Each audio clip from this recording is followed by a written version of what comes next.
Oh, we get into this. Today's recommended video list. The Druglord who has turned Sweden upside down. I don't think we've ever reacted to a Sweden crime type of video like this, but it was recommended in my DM. Follow the social media, Instagram, Snap. I can request videos there as well as the comments.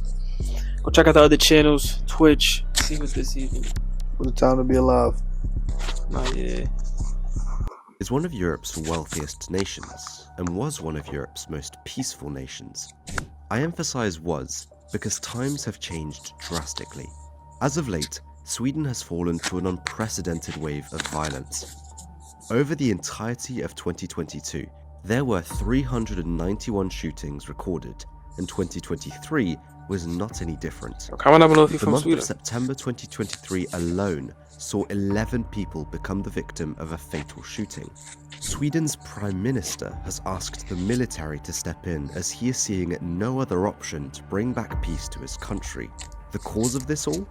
Feuds between gangs. Prime Minister saw it was not any different. The month of September 2023 alone saw 11 people become the victim of a fatal shooting. Sweden's Prime Minister has asked the military to step in as he is seeing no other option to bring back peace to his country. The cause of this all? Feuds between gangs battling for turf to sell their product on.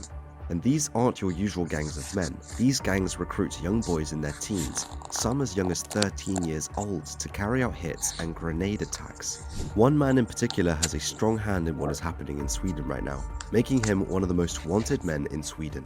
This is the story of Rawa Majid, also known as the Kurdish Fox.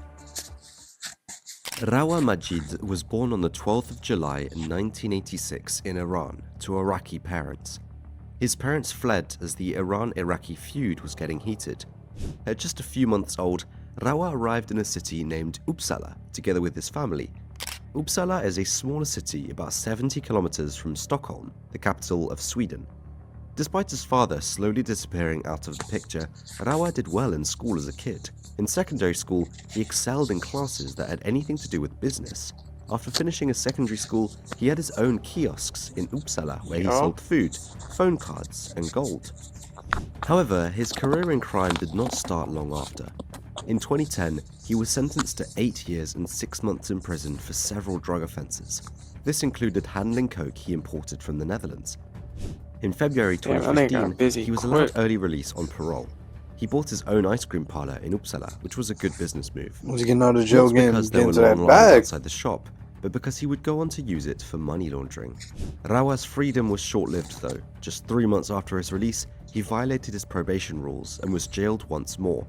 In 2018, he was released again, but he had to obey strict rules and was forbidden to leave Sweden. However, shortly after finishing his sentence, Rawa's cousin was removed off the playing field, and he realized that he could very well be next. This led to Rawa being granted permission to leave Sweden despite being under surveillance and on probation. He was allowed to travel to his parents' birth country, Iraq, and eventually registered himself in the birthplace of his mother named Sulaymaniyah, a city in the east of the Kurdistan region of Iraq. It must be said that right from his release, Rawa picked up where he left off and started smuggling and selling narcotics again. It wasn't until 2020 that he had emerged as the top drug smuggler of Sweden after police were able to hack into the encrypted messaging database he used. Prior to this hack, Swedish police were unaware of how big Rawa really was in the Swedish smuggling world. But how did he operate? Well, by now, Rawa Majid is better known as the Kurdish Fox, leader of the Foxtrot gang. The core members of the gang are said to consist of Rawa's family members as well as close friends he has known for years. All combined, those are about 10 people, aged between 25 and 35 years old. The core members can be identified by their golden fox rings and chains they wear. The Foxtrot gang mainly focuses on bringing in large shipments of drugs into Sweden to then sell them on to other gangs. They are also notorious because they do not get into Sweden. Yo, that's on the bricky? I just realized what that was. I was like, oh, that's just like a poster. It's kind of crazy. I realized that shit is on top of it. To then sell them on to other gangs. They are also notorious because they do not shy away from using excessive violence. PGP messages have further revealed that at least since 2020, Majid was in total control of the Foxtrot gang and its business. He was in charge of the couriers that transported the drugs, the foot soldiers, and the people that guarded the stash houses. The hacked PGP messages led Swedish police to intensify their investigations into Rawa. After a year of investigations, they managed to locate him in Iraq. Together with Iraqi police, they set up an operation and raided the house Rawa was supposed to stay in November 2021, but unfortunately for them, he had just fled, and all they found was a bunch of mobile phones. The Fox was gone. It was immediately speculated that Rawa had the right contacts in Iraq, and that he was warned prior to the raid He got that that he had drop, to move. man. He knew. Right after this raid, Rawa relocated to Turkey. It remained quiet around him for just a few months, but then, in March 2022, So he his name just would got, pop up like, again. This captured? time in relation to a feud between his Foxtrot gang and the Bandidos, another gang in Sweden. Reason for the feud? 2 large shipments of drugs that were seized by Swedish police on February 11th and 14th. Hey, This but feud bro, would go why on you to have guys like serious on February. that shit really labeled? You Step think the labeling five. isn't hot though? Yeah, probably if you got like what you like. Like what you jack Like, on? yeah, like if it's the same thing as something in your IG bio, it's like, damn, nigga. Yeah. February 11th and 14th. This feud would go on to have serious consequences. Just 2 weeks after the seized shipments, the Bandidos clubhouse was shot at. Nonetheless, this was nothing compared to what was about to come. It would go tit for tat, with some of the most notable actions being that of the 4th of March, where an innocent barber was removed off the playing field. The man drove in his white Mercedes near the Bandidos clubhouse as 17-year-old Peter Hassan Hagi stopped next to him and riddled him with bullets. Police suspected the victim to be innocent, though they think the hit was aimed at someone of the Bandidos who also drove a white Mercedes. Interesting to note is that the vast majority of those involved in these gang crimes come from migration backgrounds. A report that was made in 2022 claimed that 85% of the suspects involved in the fatal shootings and other attacks were either born outside of Sweden or had at least one foreign-born parent. 2 weeks after this hit, Rawa ordered his troops to get ready for new actions against the Bandidos, and so they did. On the 28th of March, a young man can be seen running into a gym and downwards onto the staircase. It's evident that he came with a mission. Let's look at the video. Nigga already got chopped in hand. He already got gloves on in those holes. It's evident that he came with a mission. Let's look at the video. Gloves and everything, yeah. Oh shit.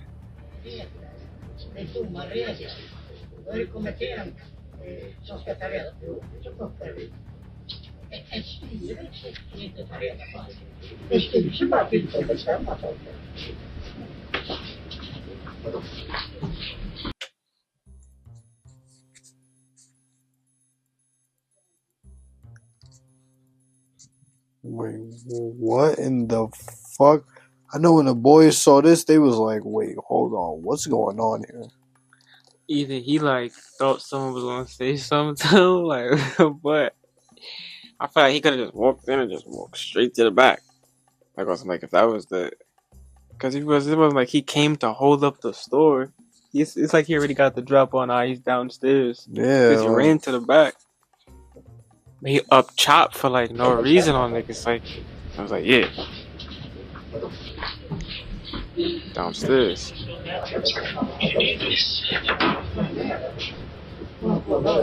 Fuck about the store, nigga.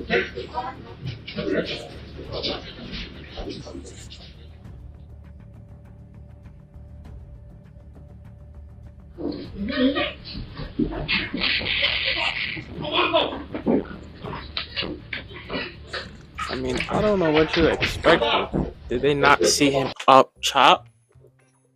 You're like, what you thought he wasn't gonna shoot? Why niggas I was following? not going downstairs. There's no way. Unless you already got. I forgot what it is.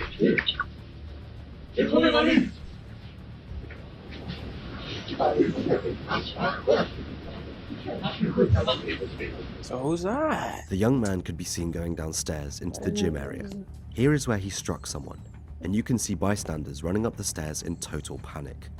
Shortly after, the shooter also ran up the stairs again, He even tried to escape through the wrong door before someone guided him in the right direction. His mission? To remove a highly ranked Bandidos member that was also in the gym. The end result? He struck Frederick, a totally innocent man who did not survive. The hitter was just 16 years old when he did it.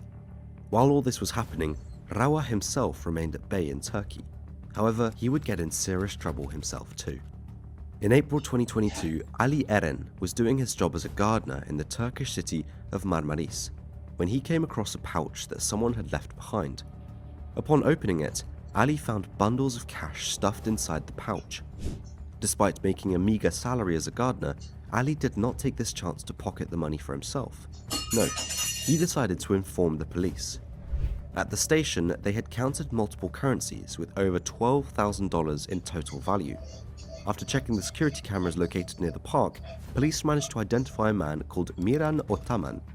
They invited Miran to the police station to pick up the pouch, which Miran of course gladly did. He introduced himself as a shipping tycoon and left behind $400 as a reward for Ali. But police had a weird feeling about this Miran Otaman.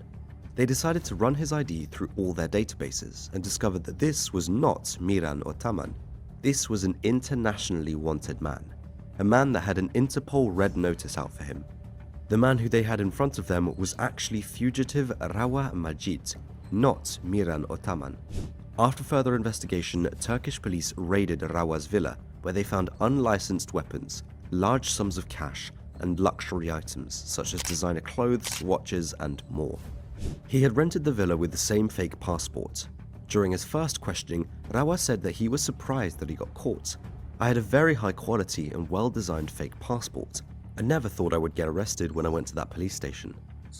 Was this the end to his story? Was one of Sweden's most wanted criminals finally caught and ready to be extradited? Well, no. Rawa had purchased Turkish citizenship via Turkey's Golden Passport program for approximately $400,000 in 2020. Turkey has become a safe haven for criminals, as they are able to purchase citizenship by investing the aforementioned amount into real estate in the country. Although Sweden, along with Interpol, has requested for his extradition, Turkish authorities have refused to do so for two reasons. Reason number one is his Turkish citizenship, and number two is because Sweden has refused to extradite people to Turkey whom Erdogan identified as terrorists. Rawa's extradition has become a political game. To make matters worse for Swedish authorities, Rawa was released by Turkish police a few weeks after his arrest and is now essentially a free man again. No. Oh, and after all this, Ali got a reward for his honesty.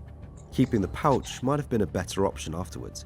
In April 2022, right when Rawa was jailed in Turkey, Swedish police shared an extensive police report about Rawa Majid and his Foxtrot gang with the aim to help Turkish intelligence prosecute Rawa.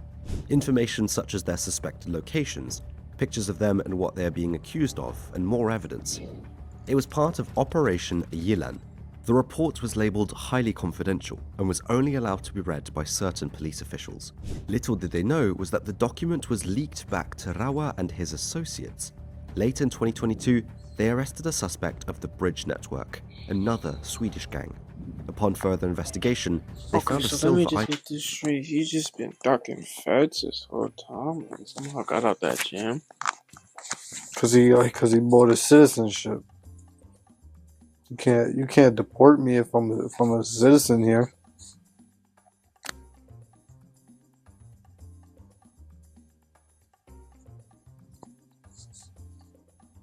But they really let me go. iPhone. After taking a closer look at this iPhone and going through its contents, they found the highly confidential report they had made to help Turkey. Someone had leaked it. Swedish police immediately rang the alarm and called this leak extremely serious. A Swedish official suspects a Turkish government official of leaking the document, though they do not have any concrete evidence yet. After all that turmoil, niggas leaking paperwork? Rawa That's and his crazy. Foxtrot gang found themselves in yet another very heated feud in late 2022. This time, it was with Mikhail Tenezos and his Darlin gang. Though it must be said that the feud might have already started as early as 2020. Mikhail Tenezos is a 25-year-old man, also referred to as the Greek, who, despite his young age, has allegedly managed to become a leading figure of the Darlin gang and also lived abroad for his own safety. Mikael used to be a promising hockey player who slowly but surely strayed away from school and hockey to hang out with his gang. Some of his former hockey teammates were surprised to hear what has become of their former teammates. "For me, it's completely unimaginable," one of the team leaders said. "Mikael would have made it far if he had stuck to hockey," another leader said. "He was a guy who took matters into his own hands and trained very hard. People respected him. It was known that he hung out in the wrong circles even as a youngster," a former teammate said. It was clear that his association with the gangs at an early age led to Mikael moving on from hockey and focus more and more on the gang life. Swedish crime journalists have said that the feud stems from a battle over the supply of narcotics in the city of Sundsvall. The city of Sundsvall was long supplied by the Darling gang. Majid's Foxtrot gang has tried to muscle themselves in on the Sundsvall market, which led to the start of the feud, as the Darling gang was not going to let that happen. However, it should be noted that it is also reported that it was actually the Foxtrot gang that had control over the city of Sundsvall, and that the Darling gang tried to force its way in. Either way, it had become a battle for turf, and it definitely has not been something we have seen before in Sweden. This feud is truly ruthless. In the first 26 days of this year, there had already been 13 bomb attacks, meaning there was one attack every 2 days. One of the most notable incidents in this feud happened on the 21st of January 2023. A video surfaced that depicted once again how reckless this feud was, as well as how far these foot soldiers went. The video shows an apparent teenager. You can hear their young voices briefly, armed with a Kalashnikov, stand in front of a door as he takes his time to load the firearm. He aims at the door and unleashes 15 bullets right through the door. The apartment was home to the ex-girlfriend of rapper Thrife, who is said to be linked to the Greek. Rapper Thrife, however, was not in the apartment. His ex-girlfriend and her young child were. As somewhat of a wonder, no one got hurt. The attack seemed to be done purely as a scare tactic and was filmed as a sort of trophy, where people used to snatch chains and other personal items of their enemies as trophies back in the day for actions to show the world their ruthlessness. As if things weren't already bad enough in Sweden, on September 11th, 2023, the Feuds claimed its youngest victims thus far. The remains of a 13-year-old boy were found in a forest in the Swedish municipality of Haninge after he had been reported missing. The young boy was said to have ties to several gangs, one of which was Rawa's Foxtrot gang. It was another all-time low in the feud, though it must be said the victims being such young boys weren't an exception. Less than 2 months prior to this incident, the remains of Leith al-Azawi and Mohammed Sulaiman were found in the Stockholm region. Both boys were only 14 years old. It was believed that both boys resold weapons they had gotten from the Foxtrot gang. When they weren't able to retrieve the weapons, the leaders of the Foxtrot gang were out to make them an example and had them whacked. On the 12th of September, just a day after they found the 13-year-old boy, another man was found. He was removed off the playing field in the stairwell of a building. A relative of Rawa lived in this building and was most likely the intended target. He was believed to be involved in Rawa's Foxtrot gang as someone who kept money of the gang. While Rawa's Foxtrot gang and Mikael's Darling gang were fighting in Sundsvall, they simultaneously battled for turf in Umeå, one of the fastest growing cities in Sweden. In the beginning of September 2023, a Darling gang member struck a Foxtrot gang member. Right after this incident, crime reporter Diamant Salihu said, "They use a lot of violence. Umeå's residents may see a type of violence they have never seen before. If you are a relative of those involved in this feud, you are a direct target." He went on to say that there are serious reasons to be worried about this escalating situation. A question that might arise for you, and which certainly did for me, was, where do they get all these firearms from? Well, according to reports by the Global Initiative Against Transnational Organized Crime, the Rawa's Foxtrot gang, as well as other Swedish criminal gangs, are supplied by Balkan arms smugglers with assault rifles, Serbian pistols, and unused stock of Yugoslav-era hand grenades. Grenades is crazy. Organized crime groups that are mostly located in Serbia set up proxies in Sweden to receive these weapons. The firearms are dismantled into parts and are then sent by road along well-traveled drug routes into Scandinavia, oftentimes across the Öresund Bridge, a 16-kilometer-long bridge that connects Denmark to the Swedish city of Malmö. A third of all illegal handguns in Greater Stockholm are Serbian Zastavas. Most weapons are shipped on order. A Kalashnikov often comes with complimentary hand grenades as a sort of gift. Hand grenades bought separately would only cost 100 krona, or about $9 or fewer than €9. These firearms and grenades then end up in the Imagine getting a grenade for $9. That's some GTA shit. Let me get a whole box. Let me get a 6-pack of grenades. Niggas out here buying grenades, but that shit's still like baffling. hands of Rawa's young soldiers and those of his enemies. Besides the many enemies Rawa has made in opposing gangs, trouble was also brewing in Rawa's own Foxtrot gang. In the past few months, his gang wasn't as tight anymore as they used to be. A conflict had arisen within the gang itself, which led to members turning against each other. Ismail Abdo, once a close confidant of Rawa and labelled as his right-hand man, has allegedly turned against him after a drug deal went wrong this summer, according to the police. This plays a major part in why relatives have now become targets of the violence. They are friends who have known each other for many years. They know where someone's relatives are. They know each other's weaknesses, Swedish crime reporter Diamant Salihu said. The split allegedly resulted in a shooting in Istanbul on the 6th of September. On CCTV footage, it can be seen that two men arrive on a moped.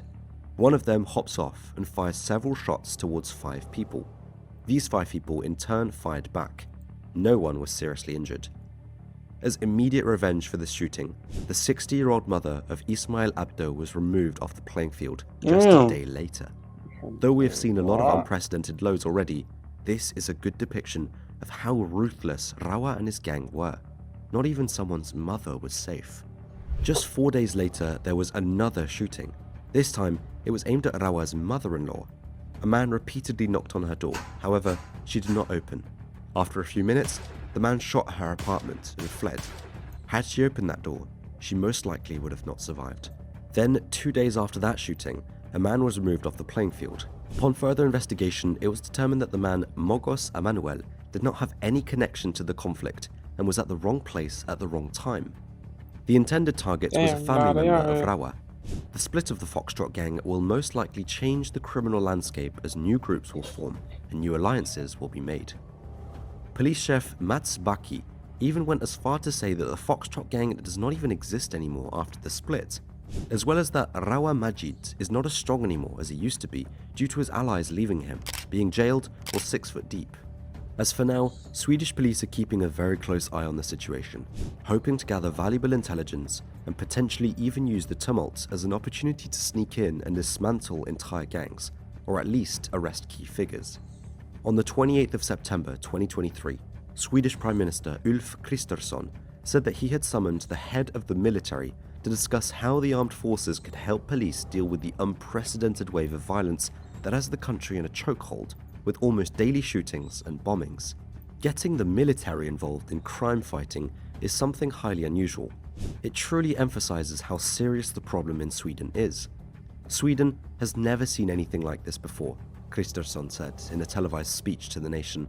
No other country in Europe is seeing anything like this. Sweden has grappled with gang violence for years, but the outburst of shootings and bombings in September has been unheard of, and even saw 3 people passing in just 12 hours due to gang violence, with the explosion of a home in Uppsala that took the life of an innocent woman as an absolute low point. Swedish media have linked the latest surge in violence to a feud between Rawa and Abdo, and it seems like Sweden is in no way, shape or form ready to step in and end this violence.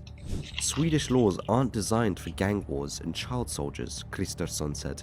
It is also mentioned that part of the reason gun violence continues to rise in Sweden is that those involved in shootings don't care about any repercussions because the conviction rate is so low.